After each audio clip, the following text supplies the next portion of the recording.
Okay, so welcome to week 2 of the Philadelphia Eagles or season, whatever you want to call it. Recap of last week a little bit. Played the Cleveland Browns to the last second. The Cleveland Browns, like I talked about before, I thought it was going to be a lot easier than that. What we found out is Micheal Vick had a lot of rust on him.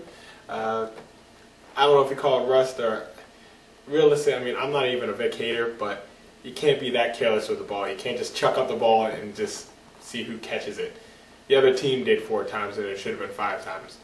So last week was kind of rough, but kind of like what you say, a win is a win.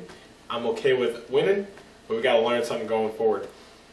Also, being a little bit honest about last week, I was yelling at the TV a little bit, not just because of the interceptions, but notice how effective we were with the run. I think we had like 7 rushes for 50 yards with McCoy in the first quarter, or really early in the game, and we really didn't see much of him until the end of the game when we started running him a lot, and that really is what set up the game-winning touchdown. So this week, against the Baltimore Ravens that absolutely smoked the Cincinnati Bengals week 1, is it obvious that we need to run the ball a lot? We need to run the ball, control the clock, have them respect the run.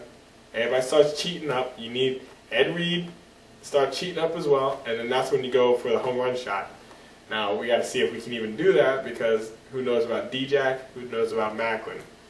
But this week, forget about all the different matchups people are talking about. I think the matchup is our defense against the Baltimore Ravens defense.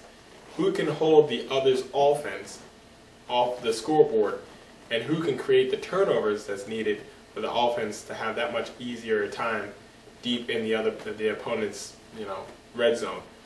So I really think it's our D-line against our offensive line and try to get the Flacco to keep up the good run defense against Ray Rice, which that guy's pretty good, and see if we can create some turnovers and we can run some interceptions back for touchdowns instead of it happening to us. Kirk Coleman got 2 easy ones. We got DRC.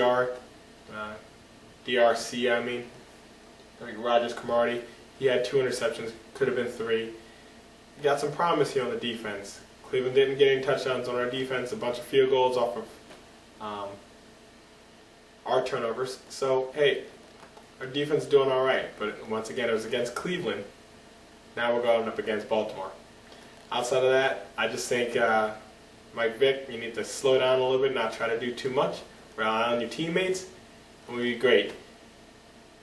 I think that's good. I think we're going to have a close game today. I'm calling it like a 20-17 kind of thing, but of course, like I told you before, I don't predict the Eagles ever to lose, so that's just me. And we'll see how things go today. Hopefully I'm not screaming at the TV and screaming for Nick Foles to come in this week. I'll just be honest, I was just yelling. So that's it for this week. We'll do a little recap next week, and hopefully it's after an Eagles win. And by the way, go Phillies. I believed in you. You're coming back, man, except for last night. You didn't do so good. But I think the Phillies are on the run too, so I just want to give a shout out to my Phillies. Do it. I want to see 2 parades down Broad Street, 1 for green, 1 for red. Have a good week. Fly, Eagles, fly, on the road to victory.